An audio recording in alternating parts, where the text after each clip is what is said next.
Hello friends, তো আজকে আমি আরেকটা জবা নিয়ে ভিডিও বানাচ্ছি। তো আপনারা এই ভিডিওটা দেখুন। আমি এই ভিডিওটাতে দেখাবো যে জানুয়ারি মাসে আমরা জবা গাছে কি করব যাতে আমরা এত পরিমাণ ফুল পাবো আর প্রচুর প্রচুর পরিমাণে কুড়ি আসবে গাছের মধ্যে। তো আপনারা পুরো ভিডিওটা দেখলেই বুঝতে পারবেন। শেষ পর্যন্ত দেখুন, তারপরেই দেখতে পারবেন। তো দেখুন আমার এই গাছগুলোতে আমি তো দেখাচ্ছি সব সময় রোজই ফুল ফুটছে। কোনো দিনও হয়তো এক দুটো গাছে ফোটে, কোনো দিনও হয়তো সব কটা গাছগুলো আমার যতগুলো পুনে ভ্যারাইটির জবা গাছ আছে সব কটা গাছে হয়তো একদিনে সব ফুলগুলো ফোটে। তো দেখুন আমি আজকে যেরকম আমার ফুটেছে, তো রোজ রোজ তো আর একই সঙ্গে সব ফুল ফোটে না। তো আজকে ফুটেছে যেহেতু, তাই আমি আজকে ভিডিওটা করছি আপনাদের। আমি ওই জন্যই অপেক্ষা করছিলাম যে কবে ফুলগুলো ফুটবে আপনাদের দেখাতে পারবো। তো দেখুন আমার সব ফুলগুলো ফুটেছে।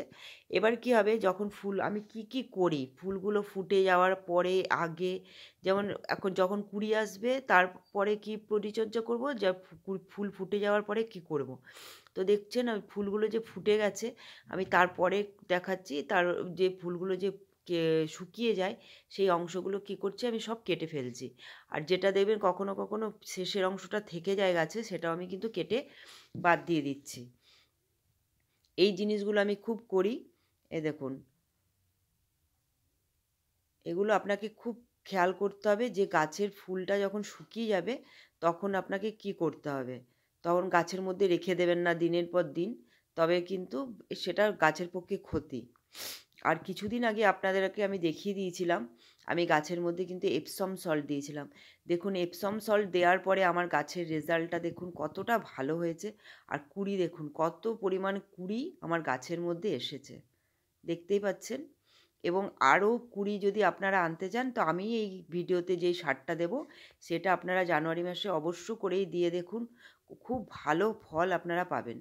দেখুন গাছের মধ্যে ভর্তি করে কুড়ি, প্রত্যেকটা ডালে, মানে গাছগুলো খুবই ছোট ছোট, কিন্তু ছোট হলেও কী হবে, গাছের যে ফুলগুলো হয় প্রত্যেকটা ফুল খুব বড় হয় আর খুব সুন্দর হয় দেখতে। একদম একদম যেরকম কালার সেরকমই হয়, পারফেক্ট। তো দেখতে পাচ্ছি আপনাদের সবাইকে আপনি দেখাচ্ছে, পুরো ডাল ধরে ধরে দেখাচ্ছি যে কত কত কুড়ি এই গাছগুলোতে হয়েছে। আর আমি সবসময় বলছি আমি কিন্তু একদম ন্যাচারাল সার দিচ্ছি, আমি কেমিক্যাল সার একদমই জবা গাছে ইউজ করছি না। আর যত আপনি এই যে জবা গাছের আমি কিছুদিন আগে দেখিয়েছিলাম এই গাছটার, বিশেষ করে আমি কিন্তু অনেক ব্রাঞ্চ কেটে ফেলেছিলাম, তো ব্রাঞ্চ কাটার পরে অনেক ব্রাঞ্চ হয়েছে। আর এই গাছগুলোতে কিন্তু আমি ব্রাঞ্চ কাটিনি, যেহেতু এই গাছগুলো একটু বেশি বড় হয়নি তাই এগুলোতে কাটিনি, এগুলো ছোটোই আছে কিন্তু কুড়ি এসেছে। তো আমি এখন কি করব, আবার নতুন যেহেতু একটা সার দেব, তাই আমি কি করব, প্রথমে মাটিটাকে ভালো করে খুঁড়ে নেব। তো প্রত্যেকটা গাছের মাটি আমি খুঁড়ে নিচ্ছি। দেখুন এই গাছটাতেও আরও কুড়ি এসেছে, এগুলো 2-1 দিনের মধ্যেই ফুটবে। তো দেখতেই পাচ্ছেন আমি মাটিগুলো আগে খুঁড়ে নিচ্ছি। তো এক হাতে ক্যামেরা যেহেতু ধরা থাকে, তো মাটিটা যখন খুঁড়ি তখন একটু নড়ে ক্যামেরাটা। তো এটাতে আপনারা একটু ক্ষমা করে দেবেন আমাকে। বুঝতেই পাচ্ছেন যে এক হাতে আমি মাটিটা খুঁড়ছি। তা আমি যেভাবে যেভাবে পরিচর্যা করছি, আপনারা যদি এইভাবে স্টেপ বাই স্টেপ করতে থাকুন, আপনাদের জবা গাছও খুব ভালো হবে এবং খুব ফুল দেবে জবা গাছে। তো আপনারা ভিডিওগুলো দেখবেন, ভিডিওগুলো ভালো লাগলে লাইক শেয়ার সাবস্ক্রাইব করবেন। এভাবে আমি একটা, তারপরে দুটো, তারপর তিনটে, প্রত্যেকটা টবের মাটিটাই কী করব, খুঁড়ে নেবো। আর দেখতেই পাচ্ছেন মাটিটা কতটা আমি শুকনো রেখেছি। তারপরে আমি কিন্তু সারটা দেব। মাটিটা ভেজা অবস্থায় দিই না কখনোই সার আমি। হ্যাঁ, মাটিটা ভেজা অবস্থায় আপনারা কখনো কখনো গোবর সারটা দিয়ে দিতে পারেন।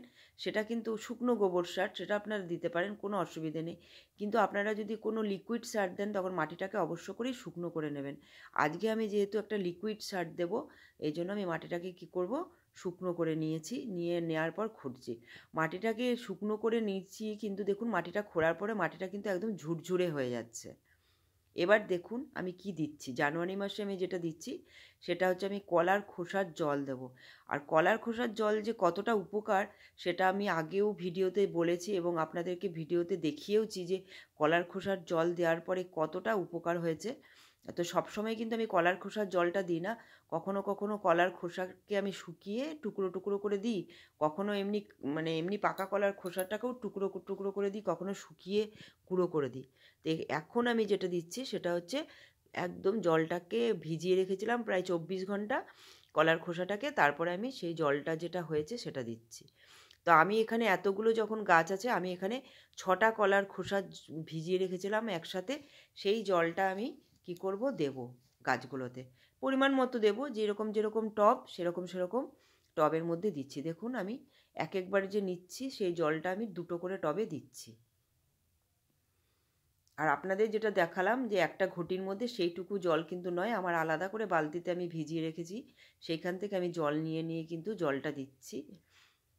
এভাবে আপনারা কলার খোসার জল দিয়ে দিন, দেখতে পারবেন কত পরিমাণ কুঁড়ি আসবে এবং ফুলগুলো যে হবে খুব বড় বড়। তো আমি বড় টবে দেখুন কতটা পরিমাণ দিয়ে দিলাম, আর যেগুলোতে ছোট সেগুলোতে অল্প অল্প করে দিচ্ছি, কারণ কলার খোসাটা একদম পুরো কলাটার খোসা ভিজিয়ে যে জলটা পেয়েছি সেটা মানে যে সারটা তৈরি হচ্ছে সেটা কিন্তু ওই যতটা পরিমাণ দিচ্ছি সেটা টবের পক্ষে যথেষ্ট। আবার কদিন পরে আমি অন্য সার দেব, তাই এখন যে এই সারটাতেই কাজ হয়ে যাবে। বড় টবগুলোতে দেখুন বেশি পরিমাণে দিচ্ছি আমি। তো আপনারা দেখলেন জানুয়ারি মাসে আমার জবা গাছের পরিচর্যা।